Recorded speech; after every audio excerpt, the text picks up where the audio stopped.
take a moment and focus on the issue of immigration, in particular, the right to work legally here in the United States. It's a huge topic that fuels both passion on both sides, doesn't matter who you are. So we're going to zero in first on the H-1B visa. That is the visa for highly skilled workers, often in the areas of technology and science. To get and obtain that H-1B visa, an overseas applicant must be sponsored by an employer and prove they are experts in their field. In exchange, that worker can stay in the U.S. for 3 years. Now, that can be extended to 6 years based on individual circumstances. At the moment, 65,000 of these visas are issued per year, but there are some exemptions. Workers with more advanced degrees and university and government workers can also get them as well. Now, last month, the administration of President Obama announced proposed changes to the H-1B visa. The biggest difference here is that spouses of those who have the visas would be allowed to work. If implemented, it's estimated that nearly 100,000 spouses would be able to find a job. Critics say that would harm close to 10 million unemployed Americans. Chris Casquejo takes a look. Vikrant Minha's American dream goes well beyond the cricket ground, but it has limits. We are paying taxes, we are paying Social Security, we are paying for Medicare, but still we are not part of the system. We are still kind of treated as aliens. Minhas holds an H-1B work visa, which means under current U.S. immigration policy, his wife cannot work, despite holding a master's degree in finance from India.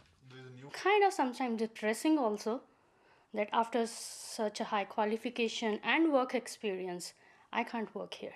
Experts point to a gender gap in the workforce because the spouses are mainly wives following their husbands' jobs. We're not accessing this huge pool of talent that's just being told to stay at home and take care of the house. Immigration policy is just one reason why tech companies like Microsoft are expanding operations in Canada, particularly Vancouver.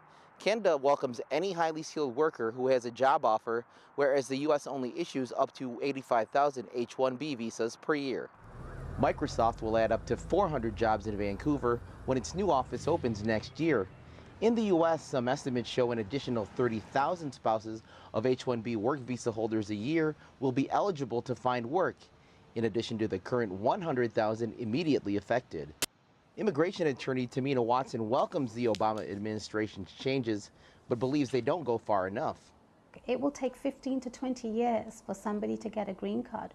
So often these people will abandon their application because they're not getting where they want to be. Sridhar Kata returned to India several years ago, but wants his twin sons to attend an American university, so he came back to Seattle in 2007. Unfortunately, I'm not able to save enough for the college right now.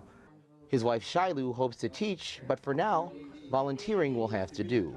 I am happy being a mom and a wife, but by the end of the day, when I look back and say what is it that I did, I really don't find anything.